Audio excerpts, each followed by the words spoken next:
What's going on, y'all? My name is 90215 RAF, or just RAF for short, RAF.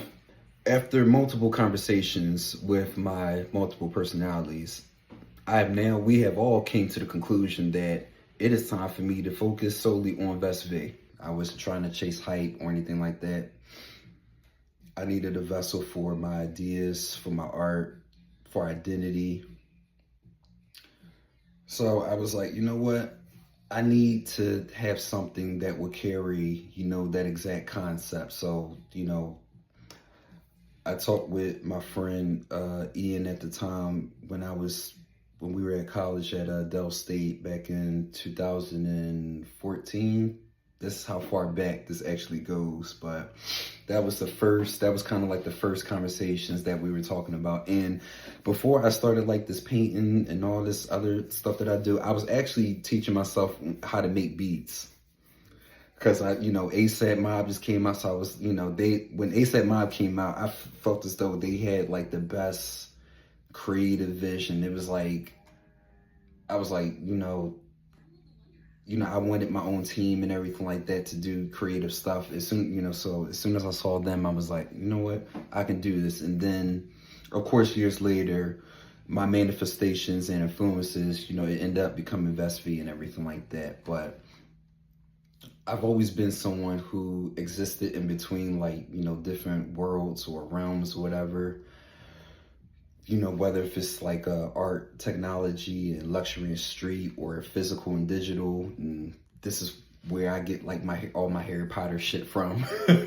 But I never saw a brand that really truly represented that space. And we're not in that space, but not in the way that it felt honest. So instead of waiting for, permission, I was just like, fuck it, I'm gonna do this shit myself. So let me be clear on one major thing. Ves Vi is not fast fashion. As you can tell, it took me 5 years to even just tell y'all that I'm actually really coming out with this thing, at the end of the month. So I don't do the fast fashion stuff.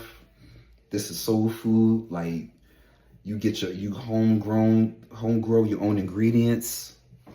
You put it in the oven, and then you gotta wait for that shit to bake.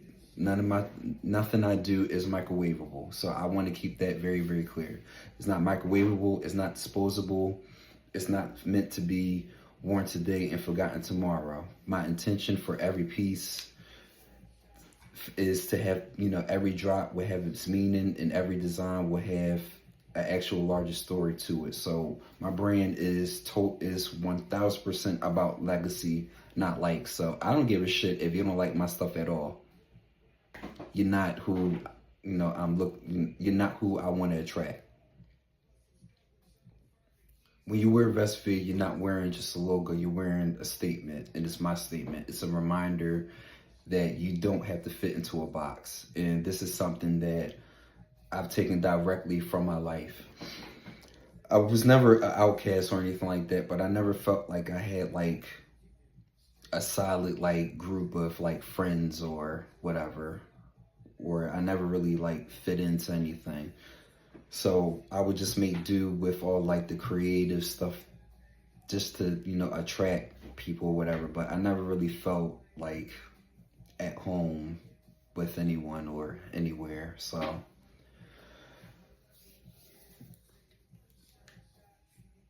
when I became an adult and everything like that, I'm like, you know what? I figured this would be a reminder that, I don't have to fit into a box, that I can just be me, be creative and technical at the same time, luxury and raw, silent and powerful. So that ended up, being the beginning of everything. But now Ves Vi is actually evolving into something bigger, and I can honestly say it's a lot of things that I've done with Ves Vi that you guys haven't seen. So you may the things that I'm doing from here on out, you're not going to understand, because I've built this in silence for so long. Now that when things are starting to come out, hopefully you get it, and if not, you'll get it, eventually. But the main point of this video was that I just wanted to let you guys know that this thing is finally coming. I worked my ass off in order to get where I am today. So Ves Vi is definitely evolving into something bigger It's fashion, art, it's digital ownership, it's culture, and it's everything living in one roof. So my actual friends, they know I've always done things kind of like at the same time. So it's like I didn't have like a real solid vision or real solid game plan with what I was doing. It was more like, oh, you got this one, you got this good idea, but you don't stick with it, and then you just move on to the next thing. So I was pretty much, diluting my own shit and not really realizing it. But the way I saw it in my head was I was just trying a whole bunch of different things to see what would work and what wouldn't. Now I know.